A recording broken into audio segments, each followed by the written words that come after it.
Hi friends, welcome back. If you've ever wondered what the difference actually is between stretching and mobility, you are not alone. The words get used interchangeably all the time, but they're not quite the same thing. And understanding the difference can completely change the way you approach feeling tight or trying to become more flexible. So today I'm going to make this really simple, and more importantly, I'm going to show you the difference so you can actually feel it in your own body. So let's get into it. What is stretching? So let's start with stretching. When most of us think about becoming more flexible, we think about getting into a position and holding it. Maybe you reach for your toes or pull your heel towards your glutes. Maybe you sit in a straddle and lean forward, folding over that stretch. And there's absolutely nothing wrong with that. I love stretching. I love all of these. Stretching can feel amazing, and it can absolutely be part of improving your flexibility. But stretching and mobility aren't exactly the same thing. So here, let me show you. Come into a half split. So you've got your foot in front of you, and you can really lean into this. You can feel your breath. You can just kind of sink in.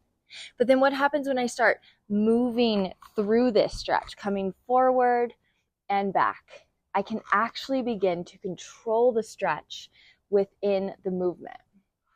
Instead of just hanging out there, I'm actively moving in and out of the position. My muscles are working, my joints are moving, and I'm asking my body to control that range of motion.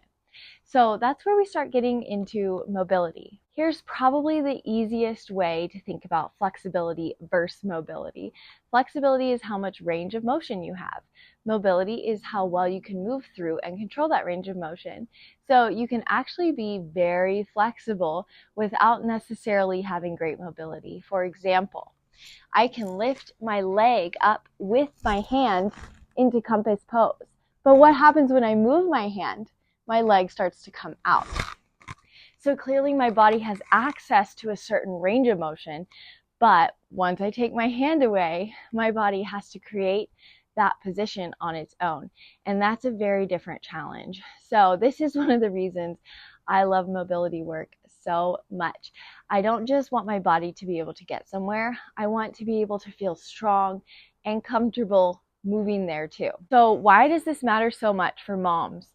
This is where I think mobility becomes especially valuable, especially after becoming a mom. Motherhood asks us to move all day long. We're getting down on the floor, we're standing back up, we're picking up our babies, carrying toddlers, reaching into cribs, we're twisting into car seats. We're holding these little bodies in all kinds of awkward positions. So while being flexible can absolutely feel good, what we really need in everyday life is the ability to move through the different ranges with strength and control. You don't need to be able to do the splits to comfortably get down onto the floor with your kids. You need hips, knees, ankles, and a spine that are comfortable moving through different positions. That is mobility. So let me show you a few more examples.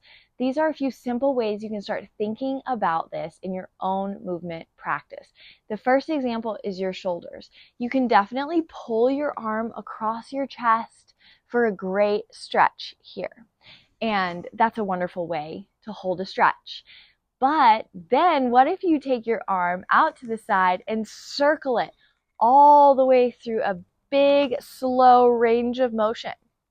Try not to let the rest of your body help it. Just move nice and slow, using the shoulder on its own. See how much range you can create. That's mobility.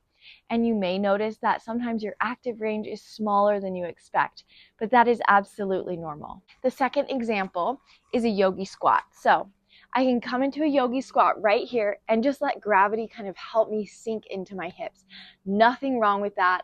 I absolutely love doing this, but I can also turn this into movement by going from a bear hover and rocking it back into my hips. Now we've got the hips, ankles, and core involved in this movement.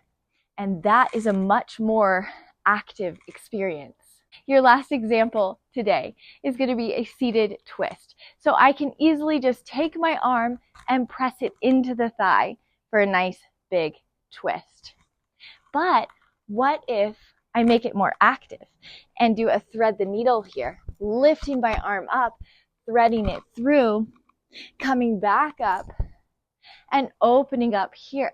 You're not trying to force yourself deeper every time. You're simply giving your body opportunities to explore that movement. So, should you stop stretching then?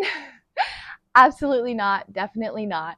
I still stretch. I love it. Sometimes sitting in a position and taking a few deep breaths is exactly what my body wants and needs. This isn't about mobility being good and stretching being bad. They simply do different things. And for most of us, there's room for both. The shift I'd encourage you to make is this. If you've been stretching and stretching because you constantly feel tight, but nothing seems to change, try adding movement to some of those stretches. Instead of just holding a hamstring stretch, try to move in and out of that stretch. Instead of only stretching your shoulders, move them through their full range. And instead of sitting in a hip stretch for 5 minutes, explore moving into and out of different hip positions. Your body might not need you to pull harder. It might just need more opportunities to move through these positions. So where should you start?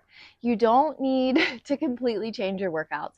Start really small. The next time you stretch, ask yourself, can I move through this position instead of just holding it? Can you add a gentle rock back and forth, or maybe a rotation, or control a lift in that position?